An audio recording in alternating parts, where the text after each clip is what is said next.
Welcome to the Football Forecast, your ultimate guide to the NFL week ahead. Get ready as we dive deep into the biggest matchups, analyze key player performances, and break down the strategies that could make or break your favorite team's chances. Whether you're looking to dominate your fantasy league, make smart picks and bets, or simply stay ahead of the game, we've got you covered with insights and predictions. So buckle up, football fans. It's time to get your game face on for another action-packed week in the NFL. While only one team can hoist the trophy at the end, it all starts with the forecast.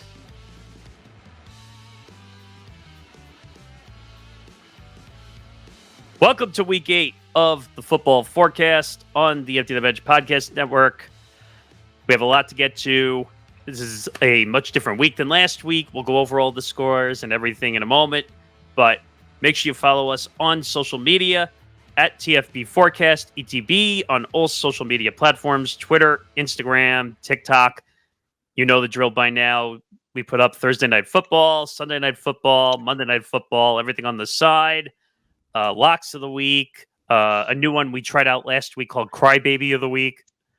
We put that out with, obviously, Jerry Jones at his media kerfuffle. So check those clips out as well. Also, if you want to find it on the video side, youtube.com/ETB Network, as well as all the other shows. And you see all those shows scrolling on the bottom of the screen. So if you want to follow everybody, please do that, as well as we are very close to 900 subscribers and getting to that 1,000 mark. So please help by following, subscribing, and hitting that notification bell. That helps the algorithm and helps everything we're doing. And if you don't want to watch the action on the video side, listen to Football Forecast wherever you get your podcast. That's every audio podcasting platform you can think of. And I hear that Tom and Zan say this all the time on Outsiders, YouTube Premium on the audio side as well. You can literally open YouTube, close it, and still listen in without even looking down on your phone. It's super convenient. So make sure you check us out on all audio platforms, and the Football Forecast and the ETB Network presented by Playback. Watching sports is more fun with others, but we spend too much of our time watching alone. Playback is a virtual space where communities can stream live sports together with everyone perfectly synced up. Creators can hop on stage, deliver their own play-by-play analysis and commentary, and invite viewers up for Q&A. Playback makes watching sports fully interactive and a social experience. From playing fantasy sports, repping your favorite players and teams, and watching with the commentators and communities you care about. Win or lose, sports are best enjoyed together. Join our community by going to playback.tv/ETB Network to find out more, including our live stream schedule. Our next game up on Playback, actually, it's going to be a 4 or 5 game NBA whip around on the 30th of October. That's going to include the Knicks. It's going to include the Celtics, my Nets. There's a bunch of games in there. So make sure you come join us for that. I think that's a 7:15 p.m. Eastern time start. So join us on there. All right. Let's go over some scores quickly from last week, records-wise. So I'll go down the list. So I had an 8-5-2 record. Tom had a 9-4-2 record. Zan, who went perfect on the straight-up picks and 13-0-2 against the spread, had the best week. Nick D 10-3-2. Ben 7-6-2. Anthony 7-4-4. Pat had 7-5 went 7-5-3. So a little bit up and down. So let's see if we can get on the board in a positive way, even though most of us did not on Thursday Night Football. No, we didn't. Because the Vikings actually lost to the Rams on Thursday Night Football. So I don't know who called it in the group. Someone said that it was Grant, I think. Grant was the only lone wolf who got the guru. Yes, he was the lone guy. So he's off to the right start as all of us are 0-1. So Did you see that face mask at the end? Oh my God, that should have been a penalty. And did you see they did this stupid interview with the head referee, like the media pool interview that they do at the end? I didn't see it. So they asked him the question. He basically gave the generic response there's no good answer because we all see it on camera. Right. And they're not going to change it. And the NFL doesn't change anything. So what are they going to change? Oh, you mean the challenge rule? Yeah. Yeah, I think you should be able to challenge that. But they tried changing the challenge was for pass interference, and look what happened there. Yeah, well, the problem is not that they changed the rule, but how they implemented it. That's true. You're right. Like the problem is not that you can challenge pass interference; it's that they never overturned it, which maybe they should. I mean, it did affect the whole playoff game, if you remember. Right. Well, that's how it all started. So we'll see what happens there. But yeah, it seems like officiating this year in college football and the NFL has just been so bad. It's been trash. It's been really bad. And it's been a big story, too. It has been. It's affected some games, too. I mean, what was it? The Bills-Cardinals game where they missed a possible pass interference at the end of the game, which maybe Arizona wins. I'm not saying they would have won, but it would have made the game a little sweatier. Well, and it would have given them one more. It would have given them one more play because it would have been an untimed down for them for a chance to win or potentially. They could have only won at that point. But yeah, it definitely last second officiating being missed is a huge concern for sure. Huge. Yeah. So all right, let's get into week 8. I can't believe we're in week 8 of the NFL. It goes fast. Yeah, it does. So, time flies when you're having fun, and when you're not having fun. Time flies then too. I was going to say you and I are not having fun as Jet fans, no, really. But we're not having fun. We'll get to that later. Let's get underway here. So, game number 1, the Atlanta Falcons at the Buccaneers. The Buccaneers are 2.5-point favorite. This is an interesting one. Ben, what do you think off the top? Yeah, so I'm actually going upset special already. The Falcons, I think, they beat the Buccaneers, of course, the first time.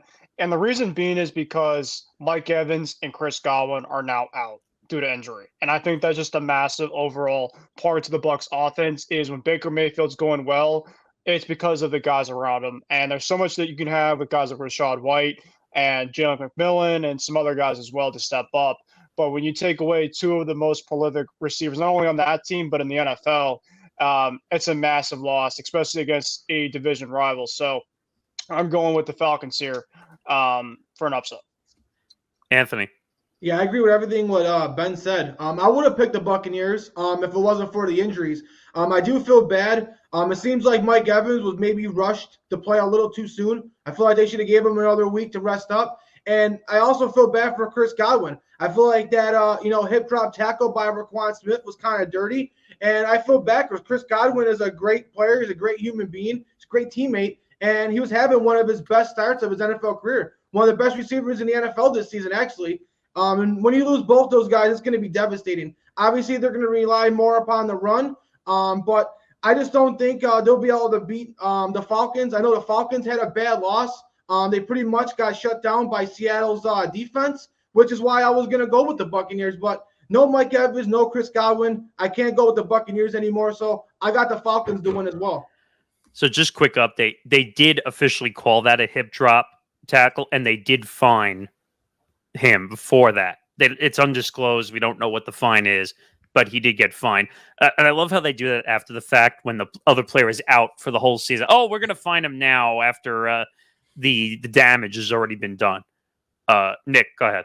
I also like the Falcons because of the Bucs injury. Because of the Bucs injuries, the Bucs have actually had some really good bright spots this year, and also some really bad downside. So they're kind of a difficult team to evaluate. But the other reason is it's 1 p.m. Kirk Cousins. So I got to trust the 1 p.m. Kirk Cousins on this one. But the Bucs, they just have too many injuries. And it also feels a little bit like a get-right game for Atlanta. Yeah, I could see that too. I knew you were going to go to that 1 p.m. Kirk Cousins line. Zan, go ahead. Yeah, so I think we're all in agreement here. I'm going to pick the Falcons for pretty much the similar reasons as to you guys said. I think the Bucs injuries are too difficult to come by, and I actually think this is another game where Kirk Cousins actually plays decently well, and Tampa Bay to me is just too inconsistent for me to justify picking them in this spot, considering their best receiver, of course, is now out. So with him being out, I like Atlanta, and I like them to get another divisional win in a division that I think is getting very interesting, considering that a team we're going to be talking about later in the show is starting to decline a little bit in the Saints. So this is a big game to get a head-to-head tiebreaker, and it's the game that I think is a must-win for both teams. But with all that being said, I like the Falcons here. Yeah, and you can pull a full sweep on that one because I'm going to say the Falcons too. The injuries are a problem. No Godwin being out, and just injuries have depleted that roster. And there's not much I can really say.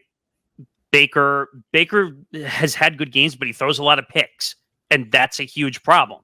And he can't do it all himself. He can't, and and he's going to get hurt the way he plays. Also, because he's trying to be over aggressive, getting those yards. I just don't see it. I think the Falcons are a much better team than people give them credit for. So I'm going to take the sweep across the board. We'll go with the Falcons. All right. You know what that means? That means the Bucs are going to win. Probably. That's probably what we're going to walk into when we come back for week 9. All right. Moving on. Game 2. Colts at the Texans. The Texans are a 5-point favorite.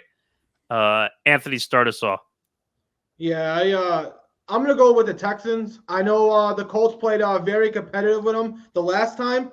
It was a really close game. Actually, the Colts had every chance to win that game. But at the end of the day, I just don't really trust Anthony Richardson at this point. I know we say it every week, and I think the Texans are due for a bounce back. I feel like that the Texans have had some sloppy moments of late, and I feel like this is a bounce back game for them. I understand the Nico Collins injury has definitely hurt this team a little bit, but CJ Stroud, that's the difference right there in the quarterback. So I'll make this short and sweet. I'm going to go with the Texans because of CJ Stroud. Nick. Yeah, I'd have to agree. I think Anthony Richardson stinks. I haven't looked at his stat. He really does. I mean, I haven't looked at his stats recently, but it seems like he's completing under 50% of his passes. I don't like. They're better off starting Flacco, probably. They probably are. Like, I don't even know why they're still starting him. Like, that's just a disaster area. And the Texans are a very good home team. They're still undefeated at home. And sometimes they win by very big margins. In fact, they just beat the Bills at home. So I am not huge on the Texans. I think they're a little overrated. But, I mean, as a home team, I think they're very good. And the Colts right now are just so bad, it seems like. I mean, Anthony Richardson sucks. He's so bad. And I don't know why they still keep starting him. It's really the biggest reasons, I would say, home field advantage for Houston and the quarterback situation is just night and day between these two teams. Yeah, that one's pretty obvious. Zan. Yeah, I like Houston too. They're at home. This Colts team, you don't know what you're going to get. Same with what you guys said about Anthony Richardson. You can't read him on a week-to-week basis. One week he plays like he's capable of playing, and the next week he plays like he's not at the level of being a competent professional quarterback, to put it in the most blunt way I possibly can. And even though Houston may not be the best team defensively, CJ Stroud is still keeping them in games every single week, and he's the sole reason why I think Houston's going to win the game, and why I think they have a chance to potentially win the division again, is because as long as he stays healthy, they should be all right. And it helps that their division is very inconsistent. So you like them to cover? I do, yeah. Ben. Yeah, I like the Texans. I'm not been the biggest believer in Anthony Richardson either. I know that he obviously has a ton of upside, but it's a lot of raw upside. And for me specifically, I think that the Colts just move a lot better with Joe Flacco at the helm. A pocket passer, the guys around him. Something just tells me that the overall scheme with the running type of quarterback like him is just not working, and he's taking a ton of sacks as well. I think the Texans are going to respond after a tough loss against the Packers. Another thing, too, guys, to keep in mind is that Nico Collins hopefully be coming back very shortly because, of course, he was out for injury. I think he was reportedly out for 4 to 5 games, so he's almost out of that. So the Texans are pretty much trying to get themselves back on track. And Joe Mixon as well has really helped them a lot in the running game as well too. So, going the Texans here to cover. Yeah, I'm on that boat too. I think the Texans are going to cover easily because, again, I've said this throughout the first 8 weeks of the year. The Colts are a wild card team, and I don't mean that as a playoff. I mean that as they are a true wild card team. You have no idea if they're going to be the good Colts or the bad Colts. You have no idea. In fairness, I think you don't know if you're going to get the bad Colts or the average Colts. That's good too. You're right. That's fair. That you're right. That's fair. But I've never really seen good Colts this year. Not really. But when they beat the Steelers, maybe. Also, Michael Pittman didn't practice Wednesday or Friday this week. Yeah, that's a concern. So that worries me too. I know Jonathan on the report it says Jonathan Taylor is fully healthy. I don't know if I believe that 100% yet because he has not stayed healthy so far this year. The guys that the Colts have around too, I think they're solid players, but like they're nothing that kind of screams to me like game changers. I mean, Jonathan Taylor is good. Don't get me wrong. Michael Pittman is good, but I think for most teams, Michael Pittman's a number 2. If you ask pretty much tell Nick. He's a number 1 specifically on the Colts receiving core. I mean, Alec Pierce is a solid receiver, but he's not a number 1 or even a 2. But yeah, Pittman, if you put him on like, I don't know, Miami, right? He's probably number 2. And probably it's 2 behind Tyreek Hill, right? So there's very few teams. They're good, solid players, but just the Colts are just, to me, it's very up and down. It's really hard to gauge them. By the way, the Colts' schedule, like they're 4-3. Their schedule's been like really easy so far. But they're really easy. Really easy. But their upcoming schedule is a gauntlet. They play Houston and the Vikings on the road, the Bills and the Jets. The Bills at home, the Jets on the road, and the Lions at home. They could lose 5 games in a row. They really could. But just to give my pick, I'm taking the Texans to cover. And I'll give you one more. I don't know if this is hot take or not, but I think Anthony Richardson is overrated as a quarterback. I don't think he's overrated. I think he's perfectly rated. I think everybody understands he isn't good. No, I think everyone. I don't think anybody says, "Oh, Anthony Richardson's like another star." I think everybody kind of sees, he's not good. Everybody except the Colts coaching staff, apparently. No, because like everyone says, "Oh, he has this mass amount of talent," and I just don't see it. Yeah, well, in terms of when you define the talent, though, he was a good college quarterback. Oh, no, I'm not denying he wasn't a good college quarterback, but I just don't see the talent at the NFL level. I think he's getting overmatched. And you also see it, too. Like I don't see there's a lot of quarterbacks out of Florida that are really good in the pros. I mean, I don't even remember the last quarterback from Florida that really was a good pro. So we'll see. All right, moving on. I'm going to take this one first just because I think this is an interesting one. Eagles at the Bengals.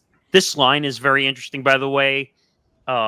T. Higgins, I think, is probably questionable to almost being out for this game, is what the reports are. What? He's hurt? Yeah, he's hurt. He's on the injury report, and they said he's questionable to even play. Wow. So that's a massive factor in this game as well. The Eagles came off a really good game against the Giants, and Saquon Barkley went into MetLife and just completely embarrassed his former team. So I think the Eagles have a lot to build on. I'm taking the upset special on this one. I'm taking the Eagles to beat the Bengals outright. Who are we going to? Ben, go ahead. Okay, so I actually really like this matchup for both teams. I know Nick, we talked about the Bengals off the air in terms of the way that they started. Their defense was abysmal. I know Joe Burrow obviously had that really awful game in the week 1 against us.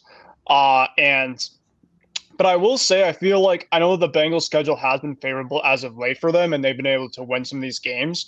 But I do think that they're kind of starting to get things going a little bit here, and they really know that next week they have a game that they should be able to win as well in the Raiders.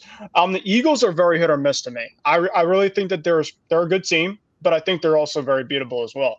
The Eagles really just faced the Giants really, really well over the course of their years, and Jalen Hurts, to me, I just think is very up and down. Now, I do think with the additions back with Devontae Smith and A.J. Brown have really helped them a lot.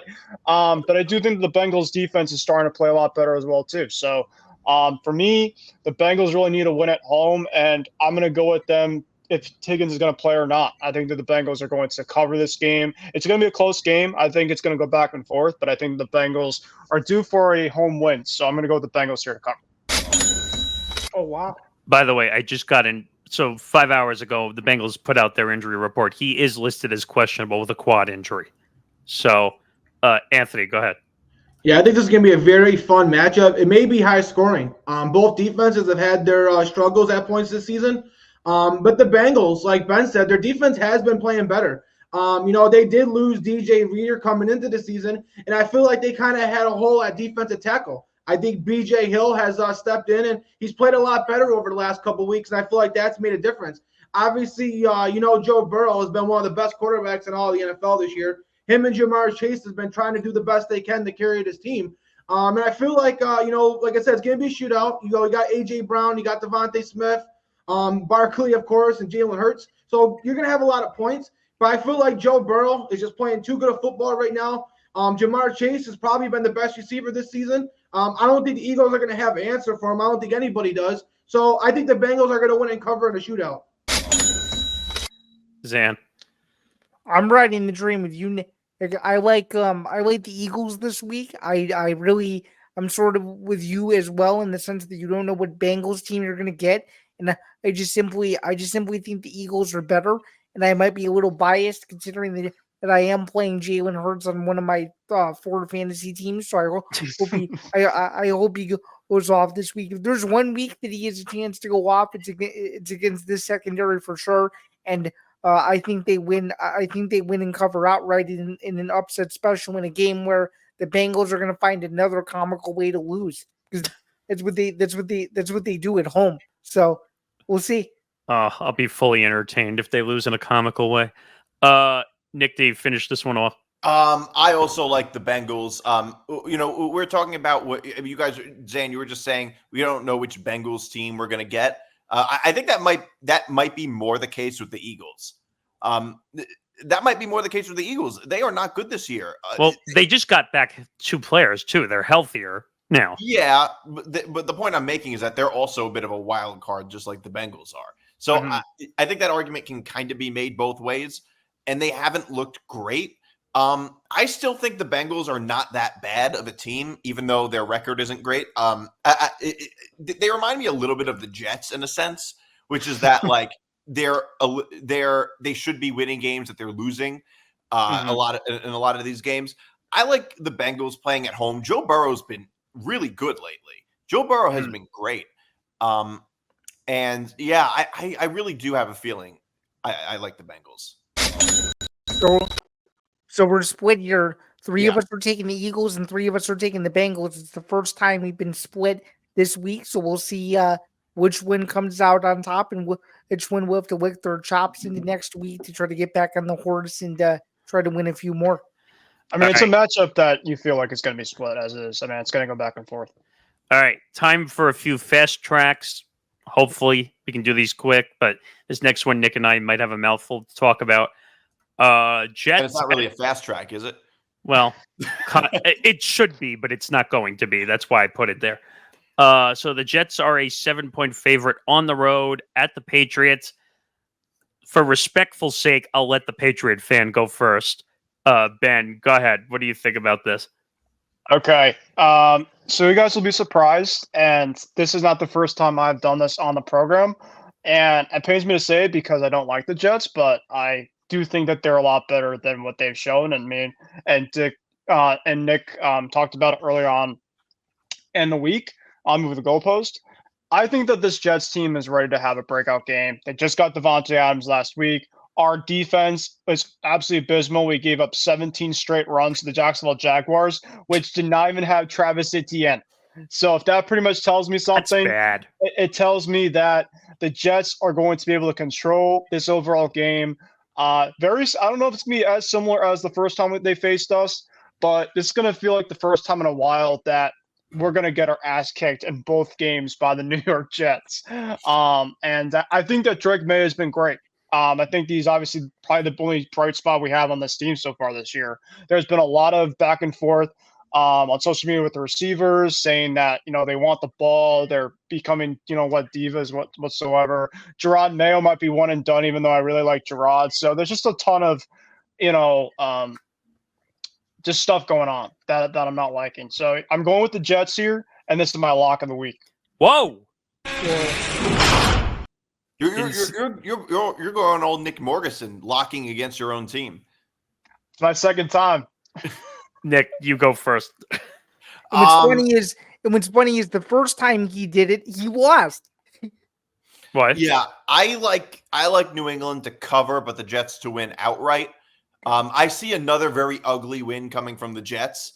The other thing is, every time I keep picking the Jets to win, they end up losing. So why do you keep doing it then? Well, that's the point. I'm not picking them to. Well, I'm picking them to cover or to not cover. Every time I pick the Jets to cover, they end up losing. So what I'm going to say is, I think the Jets are going to win, not because and that is not a statement about the Jets. That is just a statement about how bad New England has been. Knowing the Jets this season, they will probably end up winning this game very ugly, and we will be left with a bad taste in our mouth, but at least a win. That's probably what's going to happen because New England is in such a bad place right now. I think it'll probably be similar to the Jets win against the Titans. That's what I think it'll end up being. But I don't think the Jets on the road can cover a touchdown spread against maybe almost anybody other than maybe Carolina. That's a good point. So you're seeing it like 21-17 and kind of like that type of score? Or 21-18, winning by a field goal. More accurately, well, no, because Greg Zuerlein doesn't make field goals. Oh, yeah, that's right. He joined. Wait a minute. He joined the left upright twice. No, I could see it being more like no. I think 21-17 sounds too high scoring almost. Yeah, it does. I'm looking. I think they would win maybe 14-10 or something like that. I'm trying to look it up as we I speak. don't know about that. I mean, I do think that Drake's been a lot better in at least the 2 weeks offensively. All right, fine. Maybe 17-14. Okay, like that's fair. That's fair. The current over/under right now is 41. Oh yeah. Right. Well, I know that we don't do wolf spreads in partnered anymore, but I did take the under from wolf spreads in this game. Yeah. 21-18, something like that. Yeah. That's what I said. 21-18. All 6 field goals. That's it. I think you're too confident in the kicker, to be quite honest. The Patriots. My two buddies that are Pats fans are gonna be at the game, so prayers to them. We'll see. All right, so I'm gonna go next. I have a 3 games. The Patriots all have to suffer by watching them play against the Bears. And if the Bears somehow don't beat the Patriots, I'll be very, very, very upset. Yeah. I'll text you, Zen, and see how the game's been going. All right. Let me get us back on track. So I have a 3-game streak where I should have taken the money line. I could have made a lot of money the last 3 weeks on picking against the Jets, and for some reason I didn't do it. And why didn't you? You pick against the Jets on all the shows. I should have, and I didn't do it. But it's not changing for me. I'm taking the Patriots outright again because I have no trust in this team whatsoever. Our kicker could not put 2 easy kicks through the uprights. That scares me, number one, that he's still the kicker on this team. Aaron Rodgers can't shut his mouth to the media, which is annoying me. Play football and stop talking to the media. Stop talking to Pat McAfee and play football. Okay? And now we're getting Hassan Reddick magically back on this team. I don't think that helps the Jets, number one. I think he's going to be an egomaniac. No, it absolutely helps the Jets. The Jets' pass rush is putrid right now without Reddick. That gives the Jets an extra pass rusher. I think it could help them for sure. For sure. I'm not saying it's going to win them a Super Bowl, but that's going to help for sure. I think we need to be more worried about Sauce Gardner getting dumb penalties on the field. Well, that too, but I mean, the pass rush in football, the pass rush affects the secondary a lot. Also, what scares me is that Aaron Rodgers keeps getting hit, and every time he gets up, it looks like he's going to limp off. Yeah, that's another thing that concerns me. It looks like he'd be on a Life Alert commercial. Yes, exactly. So I'm pressing Life Alert on this game, and I'm taking the Patriots to win outright. All right, who needs to pick still? Zan, go ahead. Well, that's kind of wild that you're picking the upset, just considering how depleted the Patriots have been literally in every facet, but I guess more power to you. I'm going to go a little bit more conservative here. I'm going to say the Jets win, but they don't cover the spread. I think there are some games where New England shows up and plays decently, at least within their division. They played well against Miami at home a couple weeks ago. They're also at home again here in this scenario. Don't be surprised if they're winning the game early, which I think could very well happen. But I think there's going to be a turnover or something late in the fourth quarter that will force the Jets to get the ball with the short field, and they'll eventually win. So I'm going to actually say the final score for this game is going to be 24-20. So the Wow, Jets high don't scoring. cover, but they do enough to win the game. So All right, Anthony, finish it off. Yeah, I may not be the Jets fan, but I feel like the Jets have burned me more than anybody else on this show. I mean, I picked them over my freaking Buffalo Bills. They let me down. I made it my lock of the week last week, and they let me down again. So You shouldn't have done I'm picking that. the Jets. I do think the Jets will win this game, but yeah, I'm not picking them to cover whatsoever. Yeah, it'll fucking freeze in hell before that happens again. So I'm sorry about that. I do think Hassan Reddick will make a difference, though, in all seriousness, because Will McDonald has actually been a really good pass rusher for the Jets. He's one of the top guys in sacks, and I think having Hassan Reddick on the other side will take some pressure off him. Yes, Sauce Gardner has that, stop with the penalties. They had some other injuries at their other corners. DJ Reed was dealing with some injuries. Their nickel corner was dealing with some injuries. I think if those guys get back, that will help. I do think they have a hole at safety. I don't like Ashton Davis. I feel like he's been a real, Achilles heel for this defense. I don't like their offensive line. That definitely scares me. Being a division game on the road and because of the Jets' offensive line, I'm not picking the Jets to cover. So I got Jets no cover. See, what's interesting is people were shocked when I made the pick, but no one except for Ben took them directly to cover. So I just want to point that out. Also, all right, let's move on. I think a legitimate fast track this time. Ravens at the Browns. I think this is a lopsided game if I ever saw one. Nick, what do you think about this game? I love Ravens. I wouldn't pick them as my lock of the week as a road team being favored by more than a touchdown, but yeah, I still like. The Browns are in an even worse situation than they were before. This is too easy. Anthony. Yeah, I got Ravens definitely to cover this one. I know it's a road division game, but I don't like nothing about the Browns. I understand you got to feel bad for injuries, but if there's one player in NFL history that maybe you don't have to feel bad about getting hurt, I guess it's Deshaun Watson. And maybe Jameis Winston coming in there might be a good thing for the Browns. But I'm still going with the Ravens. They're a juggernaut. It can't be stopped. All right. Ben, go ahead. Yeah, I'm taking the Ravens. I could have thought this was my lock of the week, but I really think that they're going to be just going to steamroll this Browns team. The Browns team is just an absolute shambles. There's so much that the defense could do week in, week out. And with the quarterback situation that they have, rather if Deshaun Watson was playing, Dorian Finney-Thompson was playing, Jameis Winston was playing, they're not beating this Ravens team. So take the money. Zan.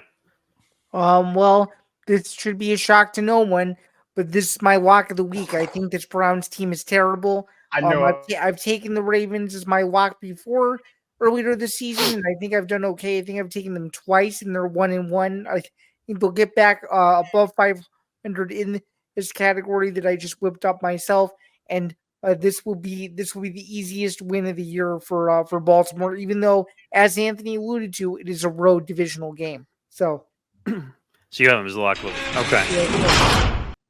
So that leaves me, right? So, yeah, actually, Zan, you and I are on the same track on that one. I'm going to lock them, too. I think this is easy. I know it's a road divisional game. It really, in my opinion, it really does not matter. The Browns are a dumpster fire in every way, shape, or form right now. Their quarterback situation is a mess.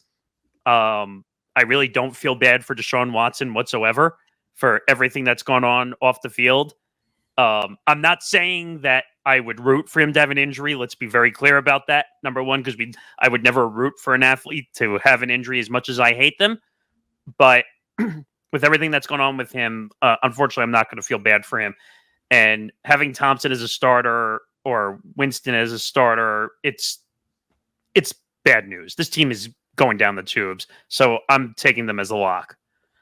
All right. Did you see Jameis Winston defend Deshaun Watson to the death? The presser after the game. Yeah, yes. Of course Jameis Winston's going to defend Deshaun Watson. That's a criminal defending a criminal. Yeah. someone stealing crab legs, and the other one, you know the rest. Yeah. All right, moving on.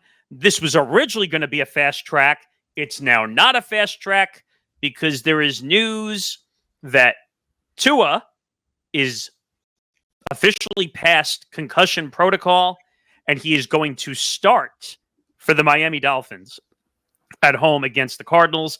And like Nick was saying off air before the show, and I was saying the same thing, why are the Dolphins the favorite? I don't understand why. Well, that's why, because Tua's playing. No, but I'm saying we had no idea. Like we just saw the spreads come out. Yeah, I was confused. I was like, Tyler Huntley is the quarterback. The Dolphins are favored. I was like, Kyler couldn't even be favored against Tyler Huntley. I'm like, then he shouldn't be in the league.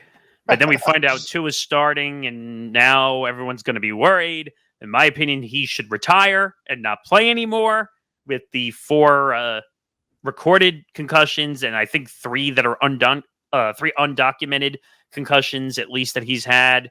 But to each their own, and I guess he just loves the game of football. Zan, what do you think about this spread?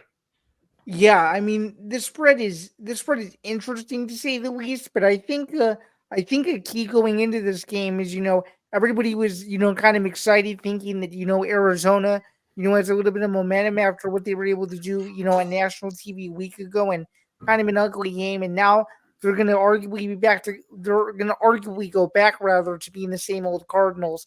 I was back and forth on this game all day, but after really examining it, really thinking it through, it's hard for me to pick against Tagovailoa, who's back, and really hopefully for his own sake and his own sanity that he's as 100% as he possibly can be. So I like Miami to cover here and get the job done and get back to their winning ways, because you have to remember Miami was one of the key teams to look at in terms of AFC East title contenders. There's a potential winning streak that could happen here moving forward into the month of November, and I actually think it starts on Sunday. So give me the Dolphins to cover and win. Anthony. Yeah, I'm going to go with the Dolphins as well to win and cover. This team's night and day different when Tua Tagovailoa is on the field. You're going to see guys like now Jalen Waddle and Tyreek Hill and Devon Achane suddenly emerge now that Tua Tagovailoa is on the field. I mean, this offense is predicated on precision, accuracy, and timing. And Tua Tagovailoa is the best quarterback to do that. And having a backup quarterback or having a quarterback like Tyler Huntley come in and try to learn it off the streets, that's not going to work too well. The Cardinals, though, have been sneaky good. We've been saying it all season. I know a lot of people on this podcast a lot of people have been really high on the Cardinals, and I got to give you guys credit. And even last week, I mean, they were able to get the win. Kyler Murray has been playing really good football. I feel like their defense, even though they got a lot of names you don't know about, their defense sometimes sneakily can play good. So they are a dangerous team. So you can't underestimate them. But I can't pick against Tua and the Miami Dolphins. Ben. Yeah, I'm going Dolphins win, Cardinals cover. I think it's going to be one of those type of games. Tua is coming back, and to me, I think that's a bonus for the Dolphins. But what type of Tua are you going to get? This guy legitimately just came back from a concussion. I obviously know that he's just practiced this week, but how efficient he's going to be when it comes back to game reps. Especially when you've suffered these amount of concussions in the past. Typically, it's going to take a little bit of time to kind of get yourself back on track. The Cardinals have been a surprising type of team, like you guys were mentioning. And I can see them going down to Miami and definitely giving the Dolphins a test. And I could definitely see this being a 3-point game, when it's all said and done. I think it's going to go right back and forth, and it's going to come right down to the final possession. And I think that Miami will find a way to pull it out. But I think it's going to be close enough where the Dolphins aren't going to cover. They're going to win, but I think the Cardinals are going to cover the spread. All right. Nick, did you make a pick yet? I did not. Okay. I totally agree. I like the Dolphins to win, but not cover.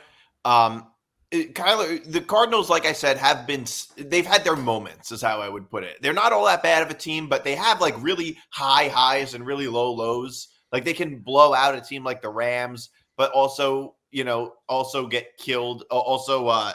They also got killed by the Packers and the Commanders. And they're a tough team. They're kind of a tough team to evaluate in a sense. But the thing is, I like the Dolphins to win but like only by maybe a field goal or something because I don't know how much I can really trust how good Tua is really going to be. Like, I know he's coming back, but is he 100%? And just because he is coming back doesn't necessarily mean he should be coming back. I mean, don't forget, the Dolphins have mishandled the Tua concussion situation so many times. It wouldn't surprise me if he's not ready to come back. So how good is he really going to be? His head was still bashed in like a month and a half ago. So I don't know how much I can really trust that. But I still think they'll win outright because this seems like a game the Cardinals would probably lose. A close game to a good team. But I don't know how much I can really trust the Dolphins this game to cover a spread like that. It's not a big spread, but I don't trust it. All right, so I'm against all of you. I'm taking the Cardinals to win outright on this one. I don't trust Tua. Tua should. I don't. First of all, I don't co-sign with Tua being back on the field and playing in the NFL again. I think he should be retired from the game. Enough with the concussion. He won't retire. Yeah, because he's a jerk for his own life. He won't. No.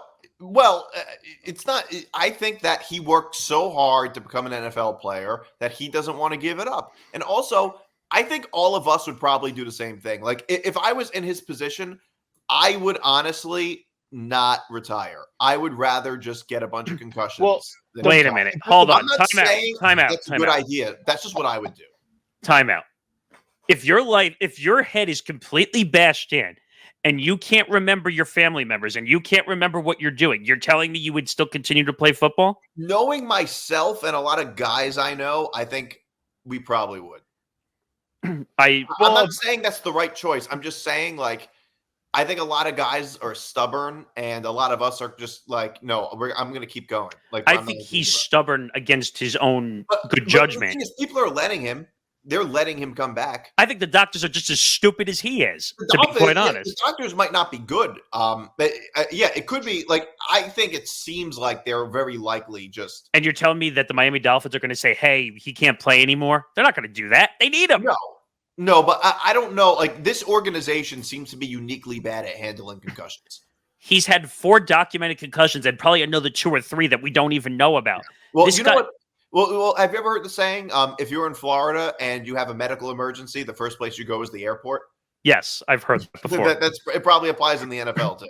But to go back to the game, I'm worried that Tua is going to be a little too cautious behind the center. And I just don't think, because he's going to be worried about getting hit. He claims that he's past it and is not going to worry about it, which, by the way, I think is a huge lie.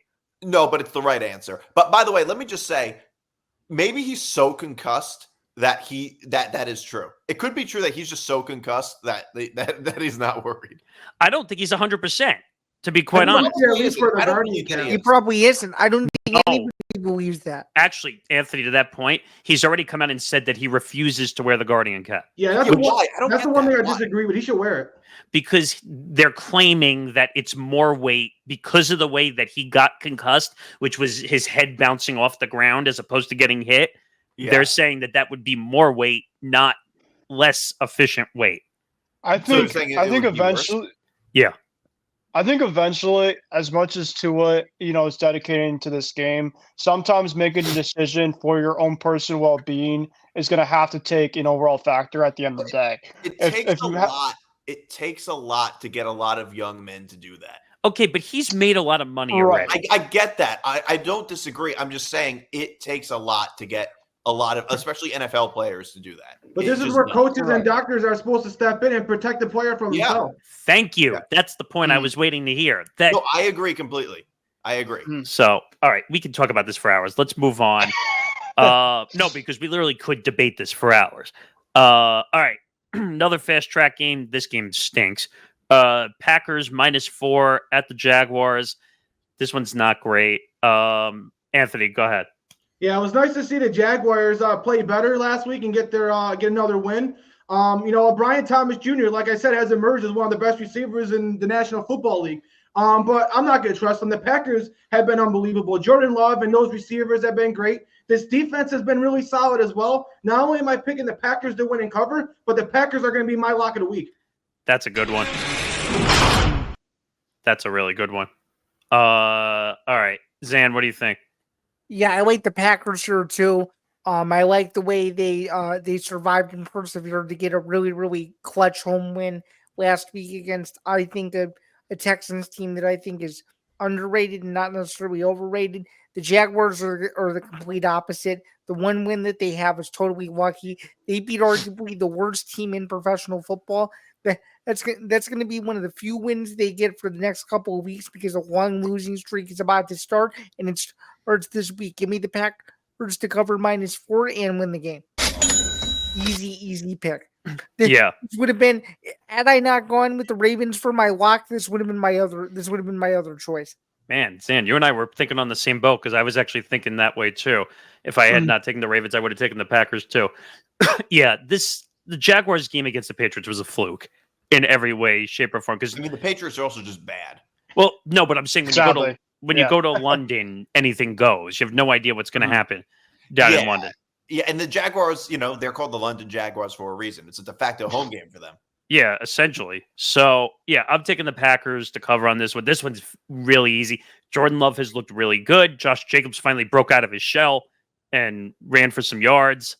So, I'm taking the Packers to cover on this one also. Ben. Yeah, the Jaguars, it was a great run to be overseas for a couple of weeks, but now the reality is going to be hit once again. You're back in the States, and this is essentially where you struggle. The only one that you had at home was against a Colts team that is extremely mid, and you're facing against a Packers team here that's a lot better on both sides of the ball. Jordan Love, I love Jordan Love, man. Just the way that every single week he feels like he's always consistent, and just the guys that they use around him. Anthony was talking about LaFleur earlier on during the season, and he just does a really good job of scheming these guys. Jalen Reed, Romeo Dobbs, just getting all these guys going, and their running game is very good. And they're just their defense. They create turnovers. They're just a very overall good team, just everywhere. Discipline wise. So yeah, give me the Packers here to cover. I was considering that being my lock of the week, but I will say that Trevor Lawrence has been playing well as of late, but I can't gauge him to be good enough to beat a team like this. Nick, before you pick, because everyone was asking about the schedule for the Jaguars. So obviously the Packers, you have the Eagles, the Vikings, the Lions, and the Texans to follow right after. They can lose all those games. They can lose every single one of those games. All right, Nick, go ahead. Yeah, Packers are my lock of the week. The Jaguars have been terrible. The Packers are really they look like a play. They're probably not going to win the division, but they look like they could be the second or third best team in the division right now. Jordan Love's looked great. Trevor Lawrence has been terrible. I love the Packers. Love them. Okay, moving on.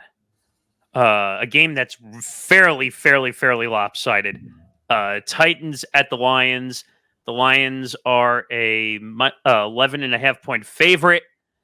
This is a big line, but I think it's going to get bigger. It's going to get bigger, I think. But Nick, I'll let you lead off. So I'm curious to hear what you have to say about this large line. Oh yeah, because we were talking about big point spreads before. Yes. Well, when you bet college football, this doesn't look like that big of a point spread. True. Right for now, I do like the Lions 11.5 point spread, so I'll take the Lions minus 11.5. The only thing is the spread will probably get bigger, and then I think the line, I think I think that by the time the game starts, it will go up a little bit.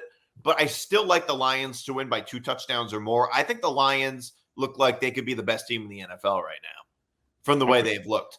I could really see a Lions-Chiefs Super Bowl, and the Titans are just, I don't know, the Titans. I mean, this is the same team that went on the road and blew out Dallas, let alone playing at home against Tennessee. I love the Lions this game. Like I said, they could be the best team in the NFL right now. I mean, I could see this going potentially up to like 13. I really could. I could too, because all the money is going to be going in on the Lions. Which basically means money line and everything is going to be worth nothing, essentially. Right, because the Lions are just, I mean, they're probably the biggest favorites of the week. Yes, they are. Yeah. All right, so you're on the cover. Zan, what do you think?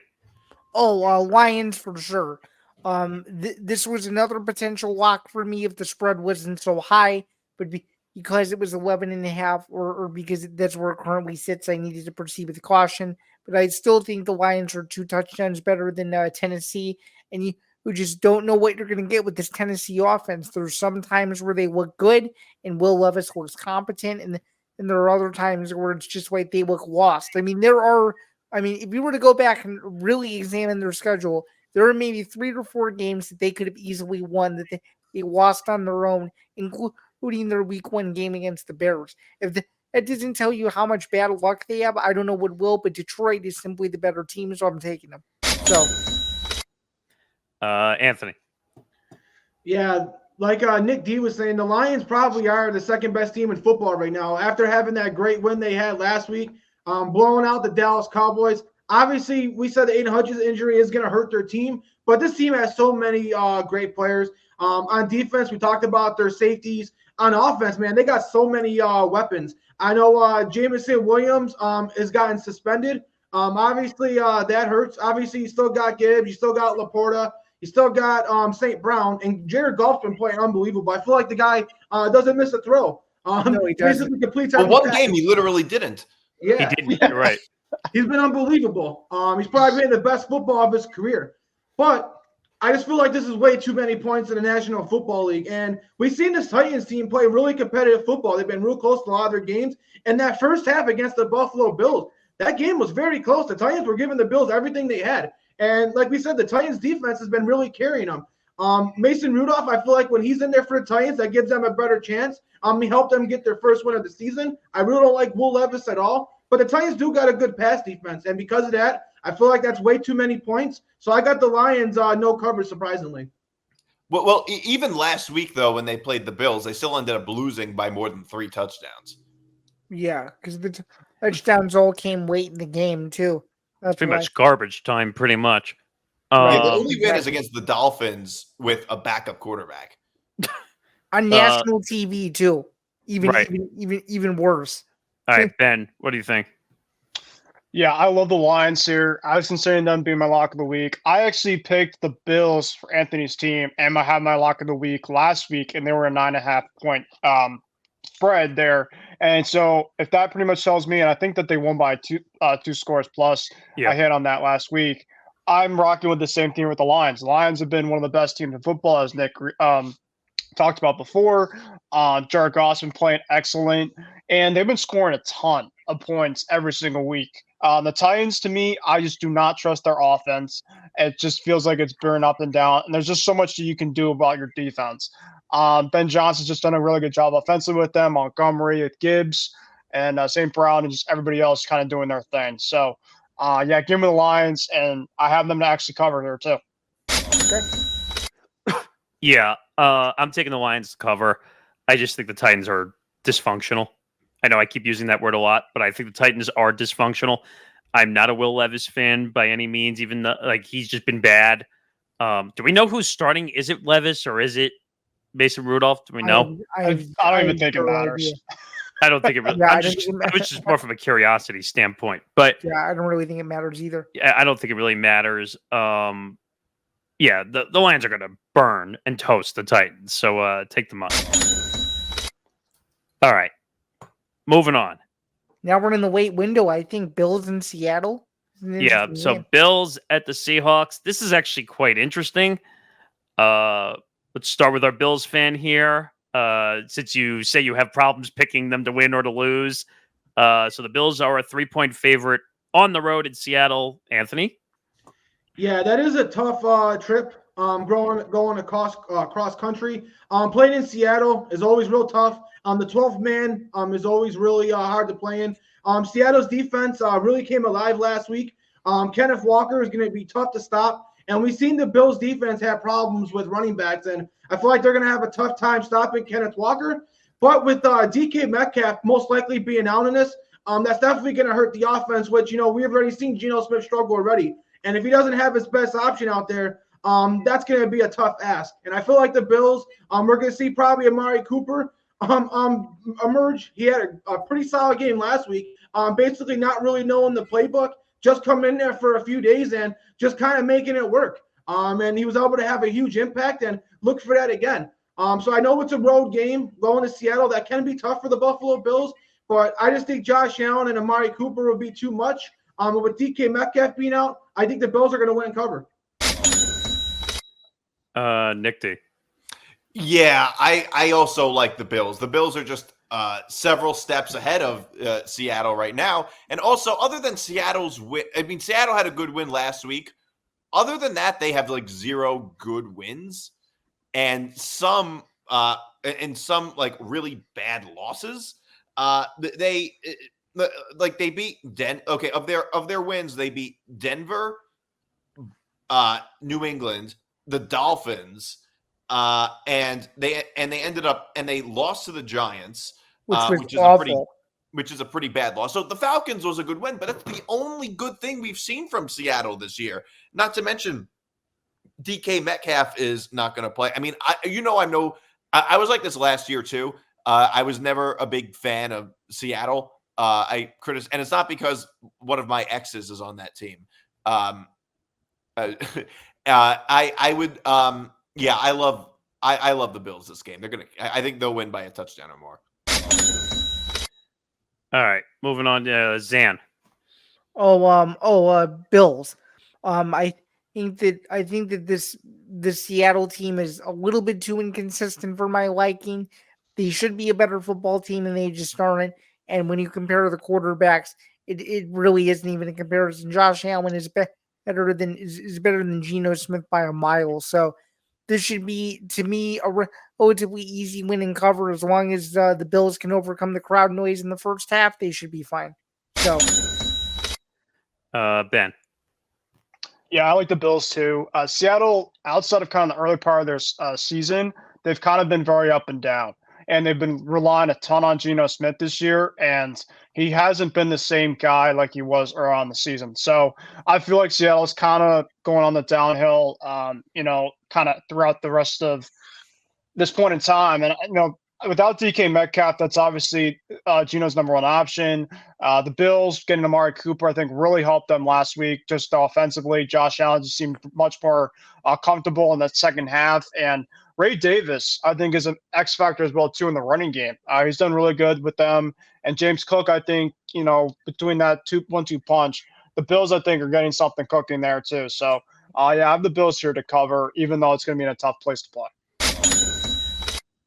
Yeah, I like the Bills too. What Nick said about Metcalf being out, I think that's a massive injury. And that's really their offense, to be quite honest. I don't really like anything else on the offensive side. I just think the Bills are going to come out hungry to play. So I'm just going to take the Bills to cover. All right. Moving on to a very interesting game on the scheduling slate now. The Bears at the Commanders. Some injury questions in this game as well. Let's start with our Bears fan, Zan. Zan, what do you think about this game? Yeah, so obviously earlier in the week when the line was a little different, I said the Commanders would win this game, and I just have a question. We know that the Daniels is a game time decision. Is that what it is? Yeah, it's a game time decision. Okay, so that could partially be the reason for the line movement, because if you remember, it wasn't earlier in the week that the Commanders were favored. I think it was Monday or Tuesday, and then the line has since moved from what I remember. Yes.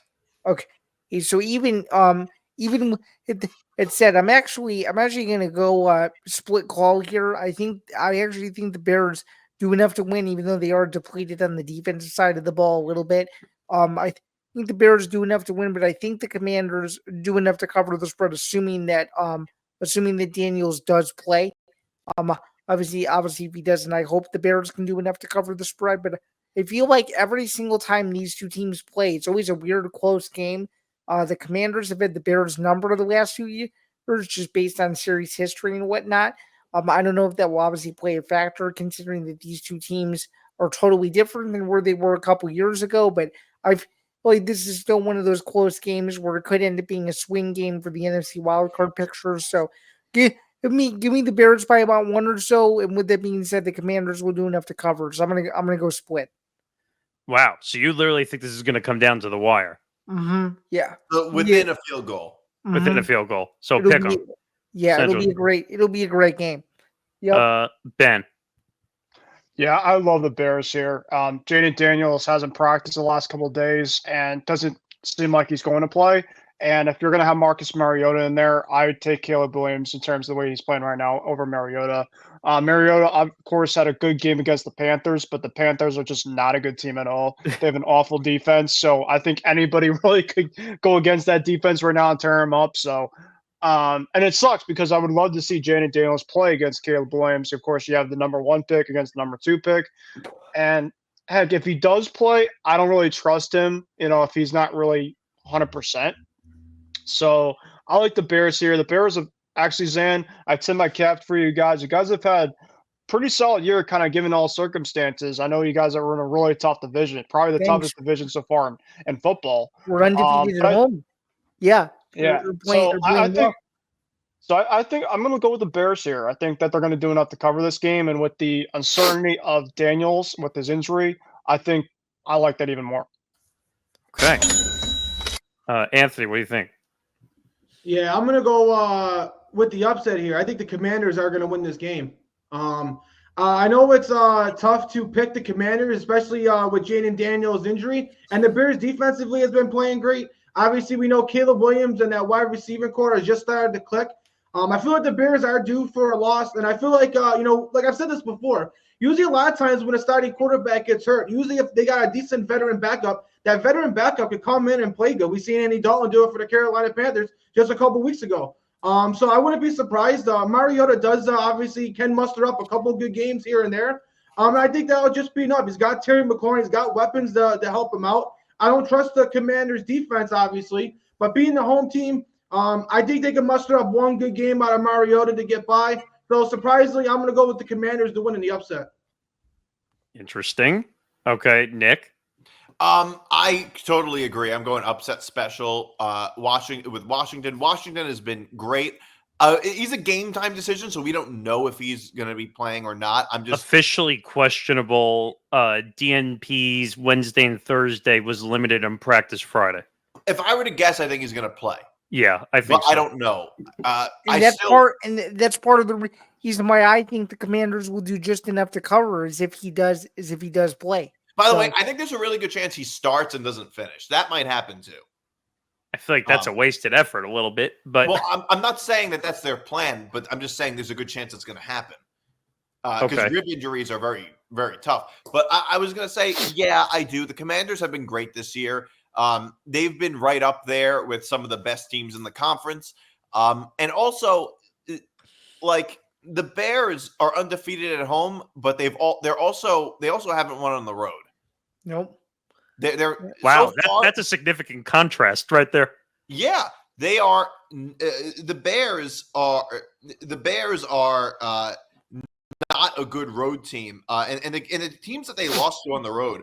I mean, they lost to Houston. Houston is good, but they also lost to the Colts. So it doesn't. I don't know how much. I'm not like it's a small sample size. But I don't know how much I can trust the Bears on the road. And with a rookie quarterback like Caleb Williams, that could make a bit of a difference, I think. Could be. I'm not saying like the franchise is on the right path, I think, it seems like. But look, this is going to be a pretty big test for them. Yeah, I agree. I was back and forth listening to all the picks. I'm leaning Commanders also. I've been on the Commanders track all season. I've been on the Jaden Daniels track all season. I hope he plays. Obviously, if he's hurt and with the rib injury, like Nick said, rib injuries are tough. You have no idea what to expect. But I don't know. I think the Bears are due for a loss too. They've played really good football. I'm not taking that away from them. But look at their last 2 victories. They had the Jaguars and the Panthers. Those are probably 2 of the easiest teams in the NFL to beat right now. No, I don't disagree. So I think the Commanders are legitimate competition, whether it's Jaden Daniels or not. So I'm going to ride Commanders on that one. All right, moving on to a game that's not so great.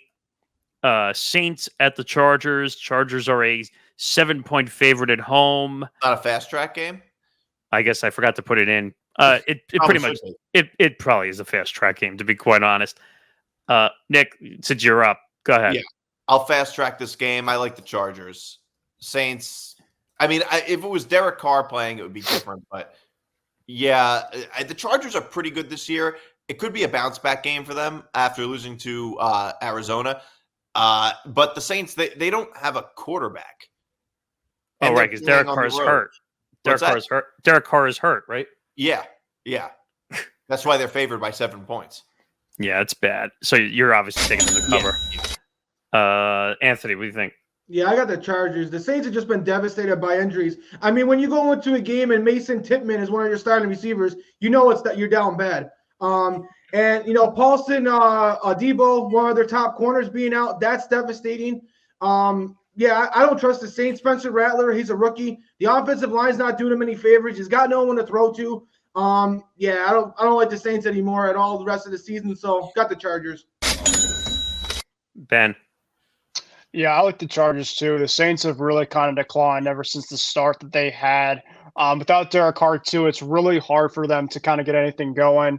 One of their top wideouts is going to be out for most of the year as well too. So it just sucks for them. They got absolutely blasted at home by Bo Nix, I think, which is kind of hard to do, especially it really is because the Broncos don't really have a great offense. In fairness, it kind of happened to the Jets too. Yeah, but they didn't get blown out at their own place. I mean, if not for Greg the Leg missing that field goal, we would have won. All right, can we stop giving him attention? He deserves no attention. But yeah, with the way that I knew he was gonna miss that before he. No, you kicked it, by the didn't. way. Stop it. Yes, I did. You can't know when a field goal kicker is going to miss a kick. Sorry. Of course, Yeah. you can. Well, it's going to go one of two ways. You have a 50-50 Everybody shot. says, you know how many times I say, "Oh, he's going to miss it," and they make it. It happens all the time. Exactly. I love the Chargers here. Take the money. Who's left? I am. Okay, go ahead, Sam.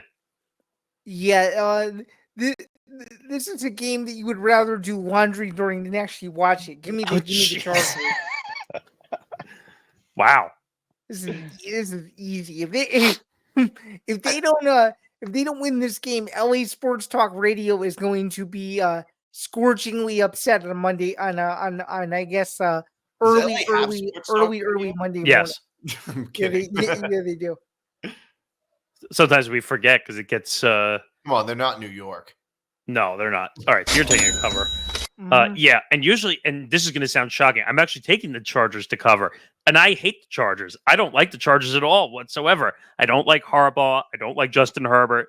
But the Saints are such a incredible mess. They've lost 5 in a row. Their season is over. You can wave the white flag. The fat lady is sung. Whatever phrase you want to use to say the Saints' season is over. This is an easy cover. You think it's over in late October with 2.5 months to go? Yeah, I think it's over. I don't know, man. The NFC South is still pretty wide open. You never know. Yeah. The Saints have so many injuries. I know they just re-signed Alvin Kamara, which was such random news to announce right in the middle of the season after they're losing 5 in a row, but to each their own, but take the money. All right. Some fast tracks I actually remembered to put in. Chiefs, 9.5 on the road at the Raiders. Ben, what do you think about this game? Yeah, I love the Chiefs here. The Raiders aren't a great team by any chance. I think Antonio Pierce could be potentially one and gone by the end of this year. Devontae Adams obviously is out of their plays. Max Crosby, I know he doesn't want to get traded, but they don't really have anything really going for them. The Chiefs, of course, are the Chiefs. They've been finding ways to win. A lot of the time ugly, but I think that the Chiefs, they're getting DeAndre Hopkins, newcomer in. Hopefully that'll help them out, kind of get their offense kind of get going here as a spark. And they're the Chiefs. They're going to find a way. They always do well against the Raiders too. I know the 9.5, I'm not surprised about that line because the Raiders aren't good. The Chiefs are. So take the money. I'll go next. Obviously, they made the trade for Hopkins, obviously, which is a massive move. They needed a wide receiver in the worst way. Obviously, with Rashard Rice going down and basically depleting their wide receiver room. Is it going to help them? I have no idea. He's a question mark, to be honest. But it helps their wide receiver room. But the Raiders are such a horrible team in every way, shape, or form that there's no way you can take them. And Ben, I'll take your phrase one step further. I think Antonio Pierce is going to get fired at the end of the season. I just don't see how he recovers with all the mess that's going on in the organization. So I think he gets fired. They're going to have to find a new direction with Tom Brady, who can't talk about anything on Fox because of his ownership now stake in the Raiders. Yeah, how does that going to work? Yeah, it's not. It's so stupid. But yeah, this one's obvious. Take the money. Just picked one or the other. Okay. Yeah, take the money. Zan, go ahead. Yeah, I mean, I like the Chiefs too. Really, all the Raiders have going for them is their VIP suites at Allegiant Stadium, which nobody can get into, and that's about it. Oh, by the way, if you're ever going to Las Vegas at any point, just to tour the stadium is $80 a person. What? So yeah, seriously, I'm not joking. On my life, $80 a person. That's such a ripoff. What is it, Yankee Stadium? I don't even think Yankee Stadium charges that much for it. I would not. I would no, not. But they know. do for water bottles. Ugh, well, if they sign Juan Soto, then you're going to see chicken buckets and water go up. Yeah, there'll be a Juan Soto tax whenever you buy food there. Yeah, we're getting off track. But Zan, you picked them to cover, right? Yeah, 100%. And this is the most guaranteed Chiefs win of the entire year. And of course, we think the Chiefs are more than likely going to win the AFC West. But if there's one game where you can just maybe say, yeah, we can maybe check off and win this one, this is the game. So, yeah. Okay. Nick. Yeah, I like the Chiefs. The Raiders are just a dumpster fire right now. The Chiefs are the best team in the AFC. And also, these past couple of games, they were able to win by very big margins against teams that were a lot better than the Raiders, like what they were able to do against the Niners and the Saints. So lately, they've been and against the Chargers, they won by a touchdown. Like most of their games are winning, other than two, they won by a touchdown or more. And most of those teams were a lot better than the Raiders. So I feel like the Chiefs are going to blow them out. I think they'll win by a lot. Okay.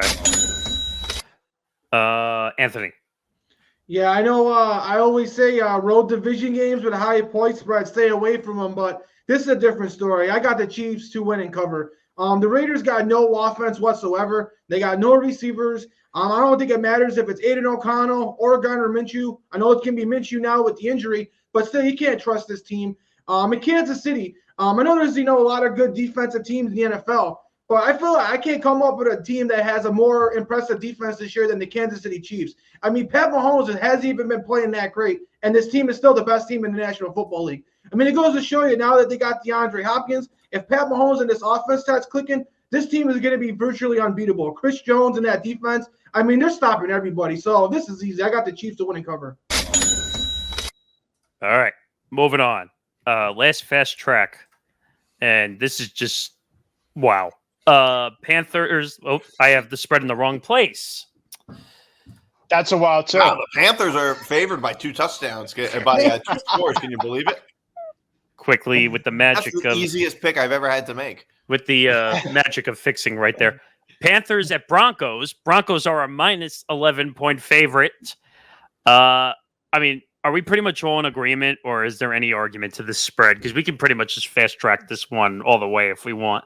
Well, I don't know if everybody's going outright I'm for the curious. Broncos, but I'm actually going to, because I think both quarterbacks, you have Bryce Young coming back and you have Bo Nix. It's essentially the toilet bowl at its max. So I think it's going to be a close game. I feel like 11-point spread for something like this is kind of high. And I haven't really – I mean, the Broncos, yeah, they absolutely crushed the Saints, but I think they're due for a clunker. And I think they're going to win a clunker because the Panthers are just that bad. So I have the Broncos to win, but I think the Panthers are going to cover. Yeah, I'll let somebody go. Zan, what do you think about this one? I just think this game sucks.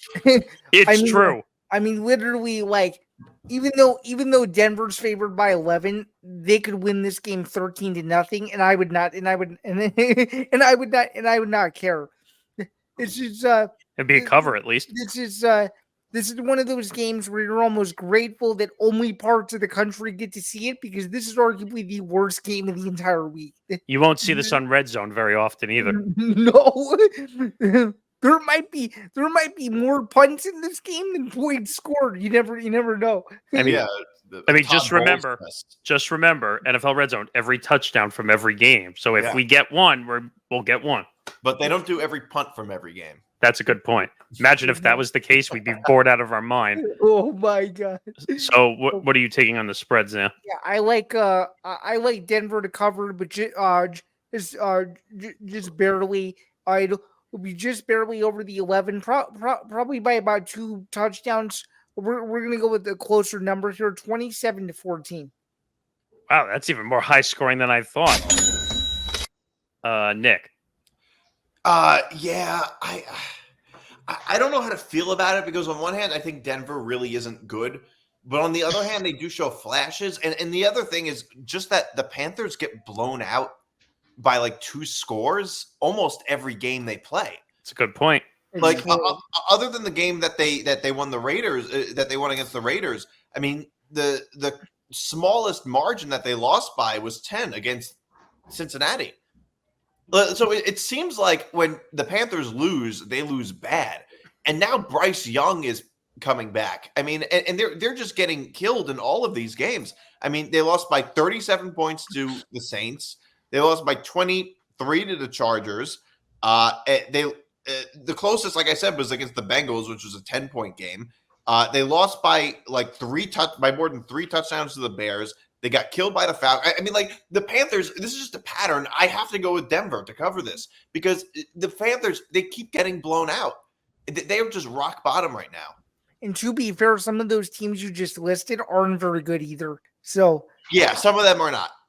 Some of them are not. And the Broncos aren't very good, but they're able to win these games by big margins. Like they won 33-10 against the Saints last week. I think this might be very similar. In fact, the Panthers are probably worse than the Saints. So wow, right now, Anthony, what do you think? Yeah, I got the Broncos to win and cover. I know you guys said you don't know what you're going to get with the Broncos. They're probably not a very good team. But one thing I'm pretty confident is I really do think they have a really good defense. We're talking about the Chiefs having an impressive defense. I feel like the Broncos defense has been really impressive this year. And I feel like they could win it based on their defensive alone. I feel like every time I watch a Bryce Young game, and as an Alabama fan, I love Bryce Young. I feel like the Panthers franchise have made him lose his confidence. But I feel like every time I watch a Bryce Young game, he's under 100 yards for no touchdowns and a pick. So I can't trust that. And I know, you said Bo Nix versus Bryce Young, the toilet bowl, but we got to put some respect on Bo Nix. I know it hasn't been great competition, but for a rookie quarterback, he has been pretty serviceable. And he's definitely been good enough to where when you have the good defense, he can still help you win your games, and he's not going to lose you for you. He can kind of manage the game. So yeah, I think the Broncos win and cover. I somewhat agree with that last statement, but I also somewhat don't, because whenever he plays against a really good defense, he looks really bad. So I mean, you mentioned toilet bowl before, so yeah, it's pretty bad. What I'll quickly say is, don't watch this football game, and this is a degenerate gamblers football game, is what I will call this. If you need gambling action, this is the last game, and you really need something bad, like you're down whatever amount of money you are, and you're trying to make it all up. This is your degenerate gamblers game. Oh, yeah, but don't do that. I'm not saying you should. Bet responsibly, by the way. But yeah, I'm taking the Broncos to cover. It's like everyone else is saying, like Bryce Young I think he needs to be traded to another organization at this point. I don't think he's ever going to have confidence again. A bag of chips?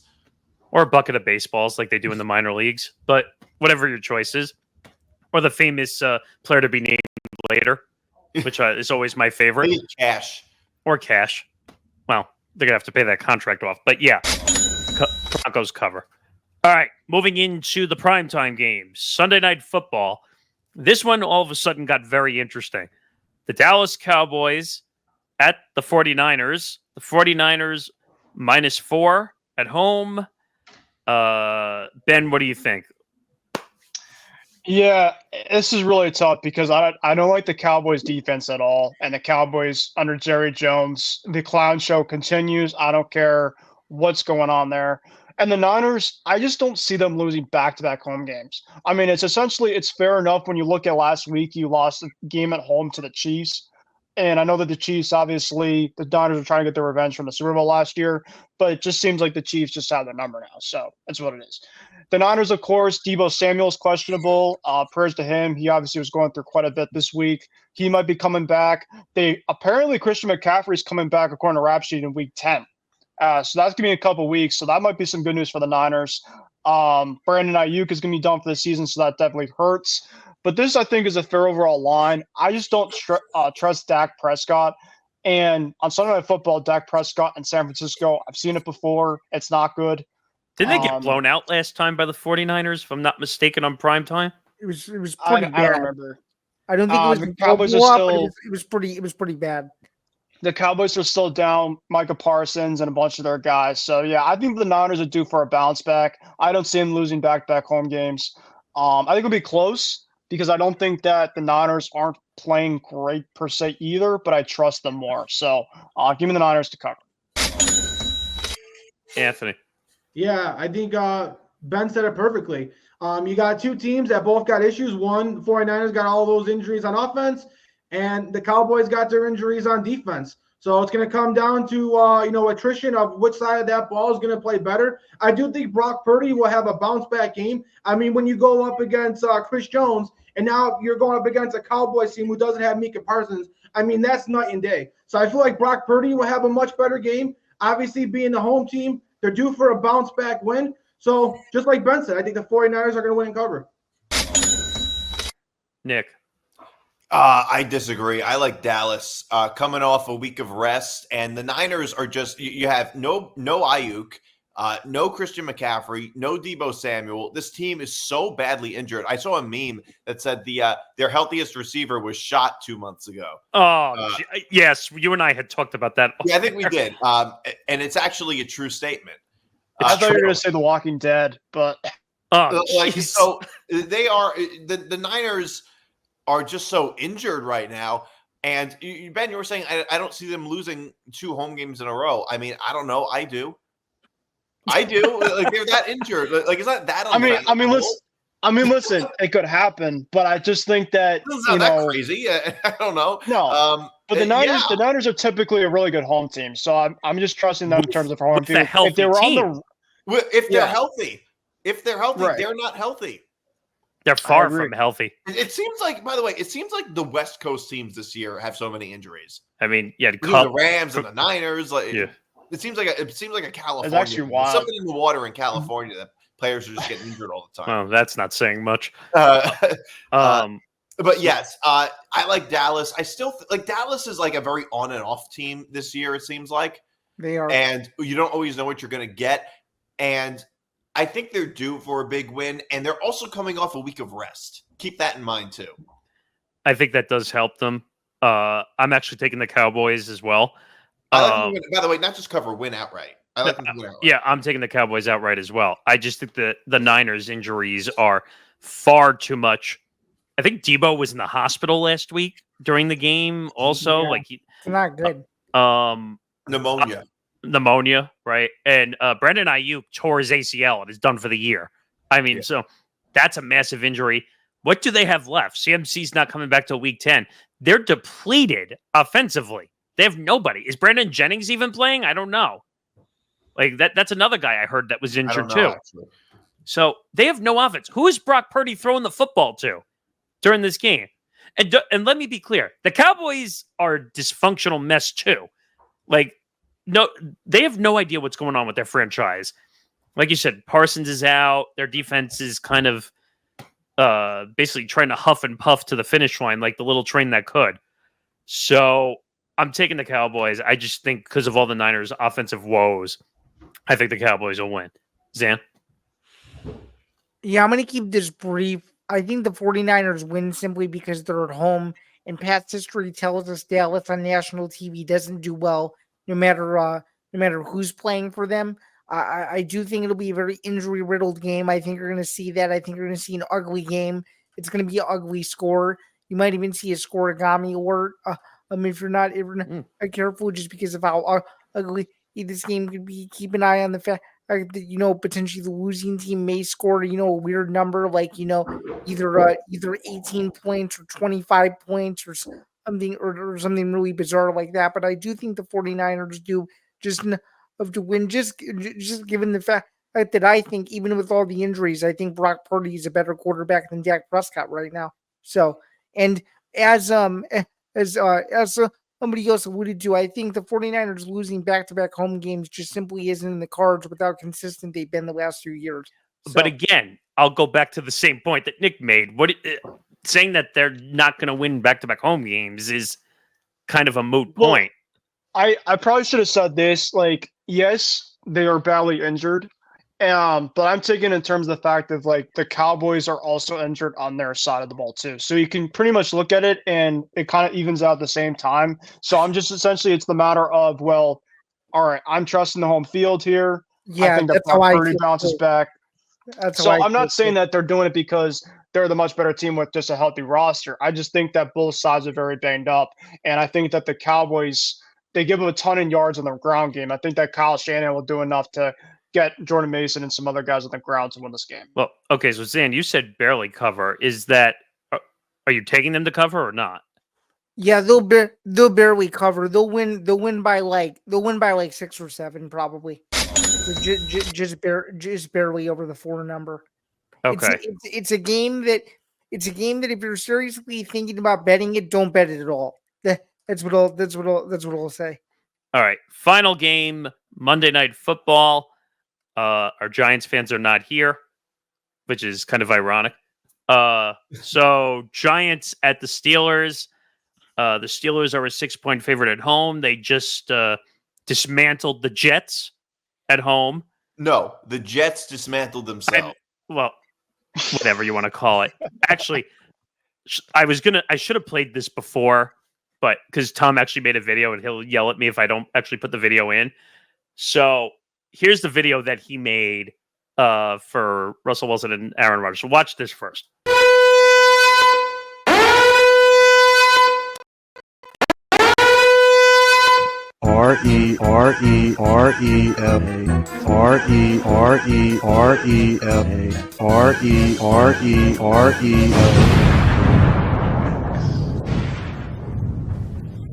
Okay, now that I got that out of the way, because I didn't want to waste the effort there.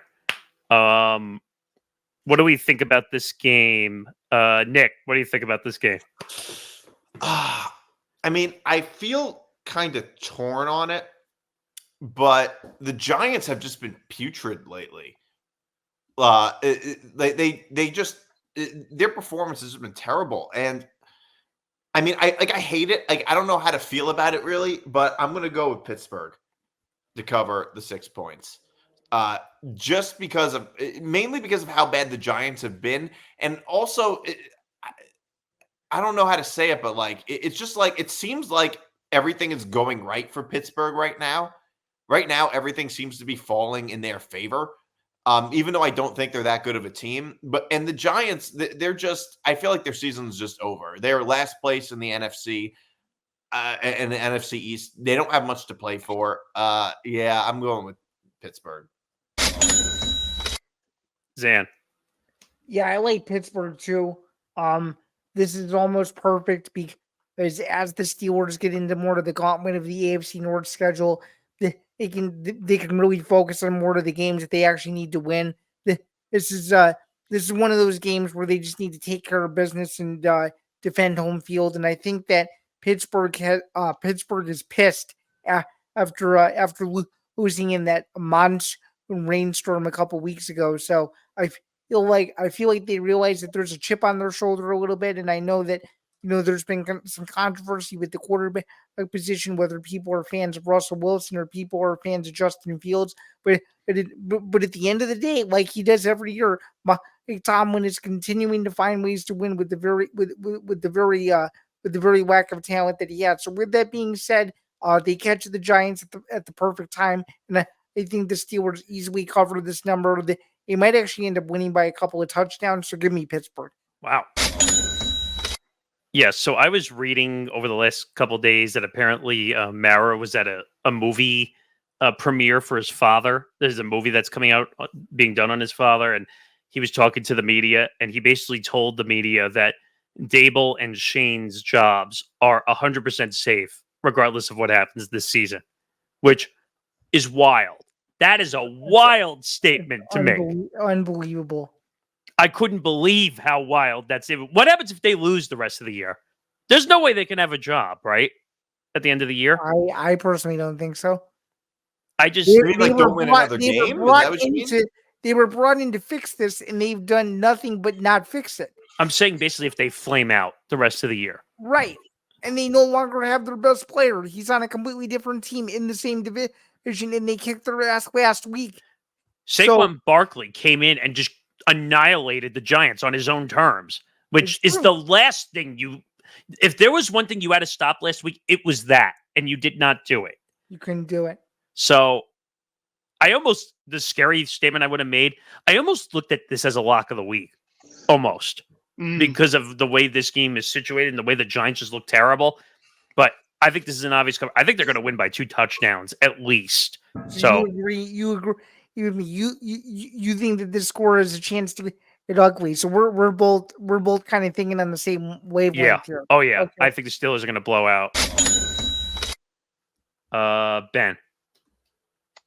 I'm going to go in the middle. I'm going not Giants win. Steelers win. They had no cover. I think that Daniel Jones and Russell Wilson are the epitome of just average quarterbacks at this point in time. And I don't trust specifically one or the other to completely dominate this game. The Steelers, I think, are the better team. And I think the Giants are kind of due for a game after last week where they got absolutely smoked to score a lot more points than they did. So I think it's going to be really close. And I think it's going to be like a 3-point win for the Steelers. Wow, that would be so bad. That would be wild. Because I don't think because Nick was talking, he said, I don't think the Steelers are that good, and I agree with him. But I think that they've been able to get away with a lot of these games because they've executed when the time is needed. So that's where I think that they're going to win these games. And so, I have the Steelers to win, but I think that the Giants are going to cover this spread here. It's just going to be really like one of those type of games. And thankfully, the Yankees and Dodgers are playing because I'd rather watch that than that. It's probably a good thing. Anthony, finish it off. Yeah, I'm going to go with the Steelers to win and cover. I would say on the Giants side, Daniel Jones has not been great whatsoever. And I know I kind of defended Daniel Jones, but at the end of the day, I think what it is he's not the problem, but he's not the solution. And I feel like with the Giants right now, it's just if everything's right around Daniel Jones, he can be a great quarterback. If you protect him, you give him some receivers, he can be good. But once he faces any little bit of adversity, he can't overcome. And right now, the Giants have so many flaws, whether if it's coaching mistakes, a terrible offensive line, lack of playmakers outside of Malik Neighbors. They need a difference maker that could overcome a lot. And right now, they don't have that. I know their defense has been playing solid. They've been trying to keep them in games. Obviously, last week, that defense got destroyed by Saquon Barkley, but we knew that game was dedicated to him, and we knew that was going to happen. But now with Andrew Thomas, their only good lineman, for the Giants being out, and now you're going to go up against T.J. Watt in that defense. Russell Wilson, got this passing game going. We've seen George Pickens. He seems to be a much happier receiver now that Russell Wilson's out there. So I'm going to go with Pittsburgh to win and cover as well. All right. So we made it to the end of the episode. Go out and enjoy the football for week 8. Make sure you follow the show on social media at TFB Forecast ETB. We will drop all the picks. This will be out. You can see the full episode of our picks. Comment on social media what you think of the show. If you want to see the video side, youtube.com/ETB Network for this show, along with all the other shows that are on the bottom. So please make sure you go like and subscribe and follow all the shows that are involved in the Empty the Bench Network family. And if you don't want to watch on the video side, listen to the Football Forecast wherever you get your podcasts. So either watch or listen and let us know your thoughts as well. And obviously the Football Forecast presented by Playback. And like I said, we have a NBA stream coming up on the 30th. It's going to be our first NBA whip around show. which is going to have 4 to 5 games. So please come check that out as well. So for everybody here at the Empty the Bench Network, go enjoy the football, and we will see you back for week 9 of the NFL season. Have a good day, everybody. We'll see you next time.